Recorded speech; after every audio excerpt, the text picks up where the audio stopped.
Well, Tennessee Senator Marsha Blackburn is introducing the Stop Taxpayer Funding of Traffickers Act, which would ensure that anyone charged with engaging in trafficking wouldn't receive federal benefits like welfare, Social Security, public housing, and retirement, and health or disability benefits.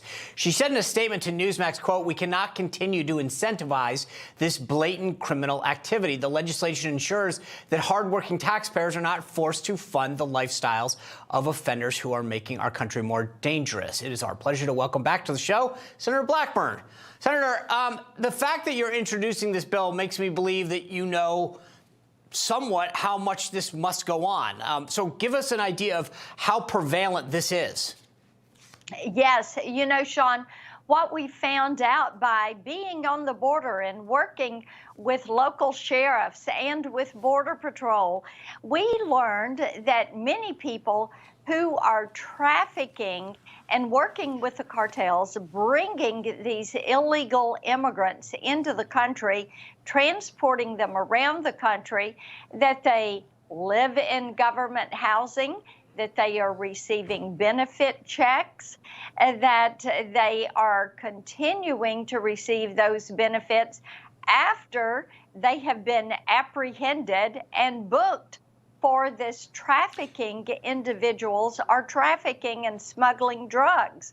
So our legislation would cut off those benefits immediately. It would remove them from government housing. It would stop those checks, different benefit checks that they are receiving. And if they end up being found not guilty, they would receive those benefits back.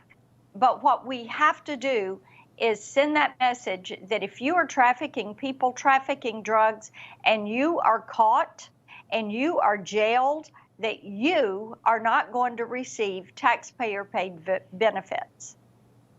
I mean, the funny thing is, I'm glad you're doing this. It's just amazing to me that we have to do it, right? Yes. The idea that we're paying people who are doing things like this and giving them government benefits. I know last week, by the way, that you appeared with my colleague, I think Rob Finnerty, on Wake Up America. You talked about your feelings about Newsmax being deplatformed by AT&T and DirecTV. In the last few days, we've seen reports, public reports, that AT&T stock has dropped close to $10 billion.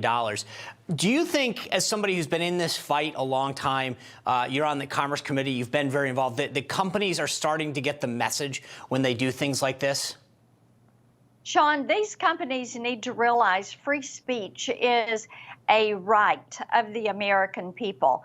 There is a First Amendment. It is there as the First Amendment for a reason.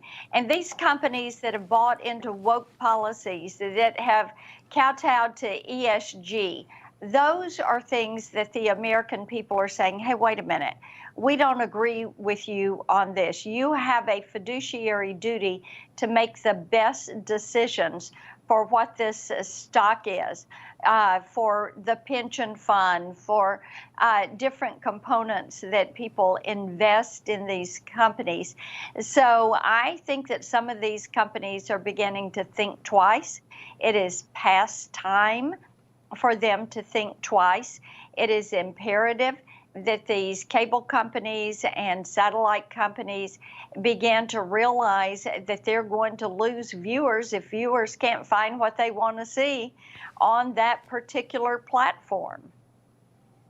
Absolutely right. I mean, listen, if I were a shareholder, I would be calling them saying, hey, what are you doing? These don't seem to be in the best interest. Senator Blackburn, thank you for leading the charge on so many of these important issues. Appreciate you being with us.